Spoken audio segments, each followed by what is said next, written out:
Մենք հայտարարում ենք, որ նրանք հանցագործներ են, կատարել են հանցագործը ժողովրդի դեմ եւ պահանջում ենք ոստիկաններից հենց հիմա ձերբակալել նրանց։ Ձերբակալեք հանցագործներին։ Ձերբակալել, ձերբակալել, ձերբակալել, ձերբակալել, ձերբակալել։ Մենք չենք ընդունում այդ կեղծ ընտրությունները եւ չենք ենթարկում ինքնակոժնախագահին։ Այո։ Ժորժան, ես ուզում եմ այսպիսի մի բարձաբանում անել, ես գիտեմ ուսանողների մեջ կան շատերը, ովքեր մաթեմատիկական կրթություն ունեն կամ առնվազն տեղյակ են հավանականությունների տեսությունից, ուրեմն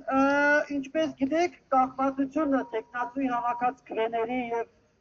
տեղամասերի քանակի այդ քվեների հավաքած պետք է լինի գաուսյան բաշխմամբ, նորմալ ընտրությունների գործում։ Մենք փորձեցինք բարձել մի խումբ ֆիզիկոսներով, մաթեմատիկոսներով, փորձեցինք տեսնել, թե ինչպիսին է շեղումը գաուսյանից եւ ստացանք, որ շեղումը 19 աստիճան սիգմա է, 1 միլիարդ սիգմա։ Այսինքն ընդորում շեղումը Սերժ Սարգսյանի ձայների, նաեւ Ռաֆի Հովհաննիսյանի ձայների, ինչը վկայում է, որ Ռաֆի Հովհաննիսյանի ձայներն էլ փոխացվել են։ Փորձեցինք ասել լավ, հնարավոր չէ փորձել, թե ինչպիսին է եղել առհասարակ արդյունքները։ Տեսնենք, թե ինչպիսին է արդյունքները գոնե Գյումրիում, կարծես թե Գյումրիում նորմալ ընտրություններ էին անցել։ Գյումրիում ստացանք 17 աստիճան սիգմա։ Իհարկե 100 անգամ ավելի արդար, քան հանրապետության միջինում, բայց կրկին շատ ուժեղ կեղծված։ Ասեցինք լավ, փորձեցինք հանել Գյումրիի այն տեղամասերը, որտեղ կարծես թե եղել էին կեղծիքներ։ Թողեցինք Գյումրիում տեղամասերի շուրջ 70%-ը, որտեղ կարծես թե նորմալ ընտրություններ են եղել, եւ նոր ձայների բաշխումը եկավ սիգմայի։ Եվ գիտեք ինչ թվեր էին։ Ռաֆի Հովհաննիսյանը ուներ 85% ձայն Գյումրիում։ Այսինքն անգամ Գյումրիում, որտեղ Սերժ Սարգսյանի խփածը 27% է, այդ 27%-ը կեղծիքներով հավաքված։ Այո! Հանրապետության միջինով առհասարակ հնարավոր չէ հաշվել, թե ինչքան են ձայները կեղծել։ Դուք հասկանում եք հավանականությունը, որ ընտրություններում քվեների բաշխումը կլիներ այսքան, 1 միլիարդերորդ է, այսինքն 1%-ի 1/10 միլիոներորդ մասը, պատկերացնում եք ինչ փոքրիկ մաս է։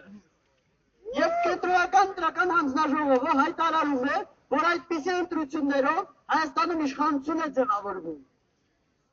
Ես ընդգծում եմ, նույնիսկ Գյումրիում, որտեղ Սերժ Սարգսյանը կարծես թե պարտվել էր եւ կարծես թե ընտրությունները արդար էին, նույնիսկ այդտեղ 27% չկարողացավ հավաքել, ինքը նույնիսկ 27% ձայն չունի։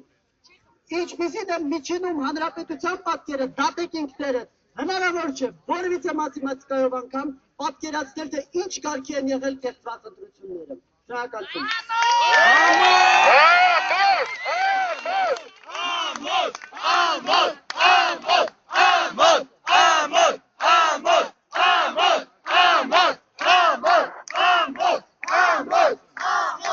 Հարգելի քաղաքացիներ, մենք բազմիցս կրկնել ենք, որ ընտրությունների կեղծումը, ժողովրդի ազատ կամքի արտահայտումը կեղծելը, դա պետական մասշտաբի հանցագործություն է։ Հիմա մենք ասում ենք, որ պետական մասշտաբի հանցագործներին պաշտպանելը նույնպես պետական մասշտաբի հանցագործություն է։ Հարգելի ոստիկաններ, մենք ձեզանից պահանջում ենք ձերբակալել հանցագործներին եւ ենթարկել համապատասխան պատասխանատվության։